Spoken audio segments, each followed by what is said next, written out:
A pleasant day, everyone. In today's lecture video, we will explore the concept of the value of money and its influence on society. To start, we will provide a brief overview of the introduction to money. We have seen that money is anything that people in a society generally accept in exchange for goods and services that satisfy human wants. The most important requirement for anything to serve as money is that its value remain stable over time. The value of money is measured by the number of goods and services it can purchase per unit. This amount, and therefore the value of money, varies inversely with the general level of prices. To quantify the general price level and variations therein, we construct the price index numbers. Money has been the single greatest organizational innovation of the past 5,000 years in the process of social development. Colden and Adam Smith highlighted the contribution money has made to the rise of civil society. In the pastoral age, money originated in the forms of hides and skins, which the rural cultivators later replaced with receipts issued by the official warehouses for grain deposits, thus making them generally acceptable for exchanging goods and services in society. The journey of money from hides and skins through cowrie shells, grain, gold, and silver to the electronic transfers of today mirrors the journey of human ingenuity. Islam stands for contentment, moderation, and the avoidance of envious feelings for the rich. We ought not to blame money for the ills afflicting modern societies. Money does not create crisis, turmoil, or chaos, such as the situation we face today. It is human greed that causes its mismanagement. Mismanagement leads to instability in the value of money, which quickly erodes its value for society. The Keynesian concept of marginal efficiency of capital, explained in his general theory of employment, interest, and money, is complicated but plays an important role in his analysis of depressions. Later, writers simplified his ideas to explain the different phases of trade cycles. As both interest, or the cost, and the profit, or the earnings, are positively related to investable funds, changes in their relative levels provide a plausible clue to explaining inflation or deflation. So let's tackle about the difference of inflation and deflation with our definition and its common types. So first, what is inflation? For the man industry, inflation refers to a general rise in prices of goods and services. Every dollar buys a smaller quantity of goods than before. This view is true insofar as it goes, but it does not go far enough. There have been numerous descriptions and explanations of the phenomenon of inflation throughout history. So here we go with the causes and impact of inflation. Inflation can be best be viewed as a state of economic disequilibrium in which all macro variables, such as prices, output, incomes, profits, and investments are chasing one another in an upward spiral. They found that how quickly money moved around and how much got used in production mattered. So the refined idea became that inflation happens when the people's income grow faster than the availability of things to buy. This view is still pretty influential in economics. So generally, fixed income earners such as salaried people, wage laborers, landlords, and money lenders are all suffer during inflation because their real income falls. An important aspect of inflation is its connection with the government's fiscal policies because inflation can be used to divert real resources from private consumption to public use. The diverted resources can be employed to promote productive or non-productive activities. So let's proceed. What is deflation? Deflation is a state of economic disequilibrium in which important macro variables such as savings, investments, profits, interest, wages, employment, and national income are all found to be chasing one another in a downward direction. As in inflation, the variable that triggers deflation can be fixed, usually on case-by-case basis.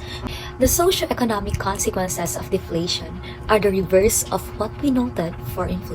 Producers suffer, profits decrease. Farmers bear the burden of the consequences of delayed agricultural supply changes.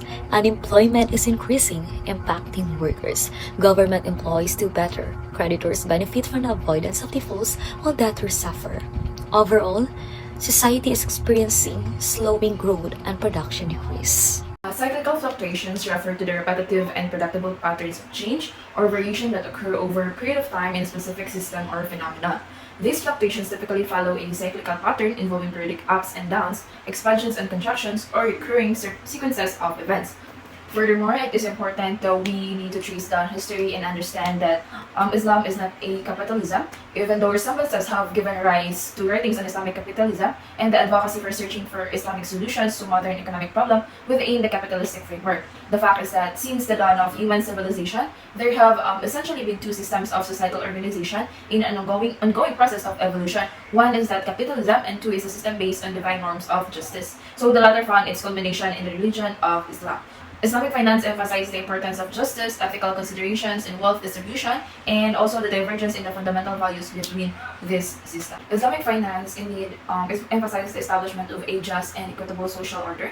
It integrates economic principles with ethical and moral values, aiming to create a fairer and more balanced society. Islamic finance seeks to establish a social order based on justice, fairness, ethical conduct, and shared prosperity. It aims to create a financial system that not only generates economic growth but also fosters social well-being, addresses inequalities, and promotes a more inclusive and just society. During the global financial crisis of 2007 or 2008, Islamic finance demonstrated some resilience compared to conventional finance due to its unique principles and structures. However, it's essential to note that Islamic finance was not entirely immune to the effects of financial crisis. Some Islamic financial institutions did face challenges due to their exposure to global markets, interbank lending, and the overall economic downturn.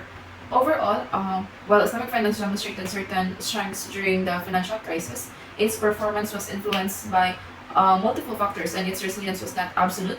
Nonetheless, its adherence to principles that promote risk sharing, asset backing, and ethical conduct provided a degree of stability in otherwise turbulent financial landscape. Several merits have been claimed for the comparatively comfortable position of Islamic system.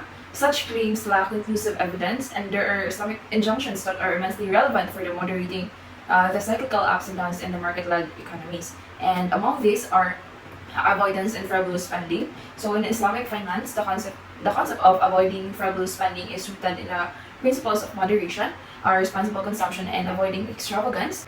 We also have dislike for ostentatious living, avoidance of debt, permissible earnings, and moderation in consumption. And lastly is avoidance of wasteful expenditure.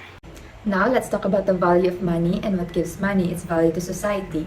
The value of money extends beyond its physical representation, connecting societies through transactions and contributing to economic growth.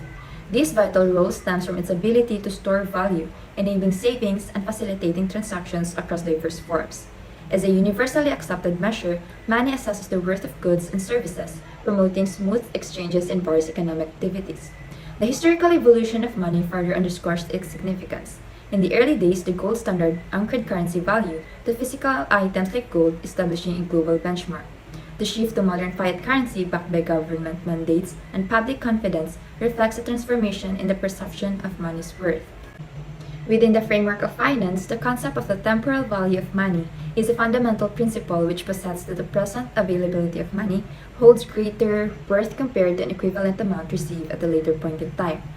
The notion, sometimes referred to as the present discounted value, holds significant importance in the realm of financial decision-making. Islamic finance introduces a unique perspective rooted in Sharia principles that prioritize equity, transparency, and risk-sharing. Prohibiting interest, Islamic banking focuses on profit prioritization and fair resource allocation. The connection between time value of money and Islamic finance is evident in financial instruments like deferred payment transactions, aligning with principles that recognize time as a limited and precious asset.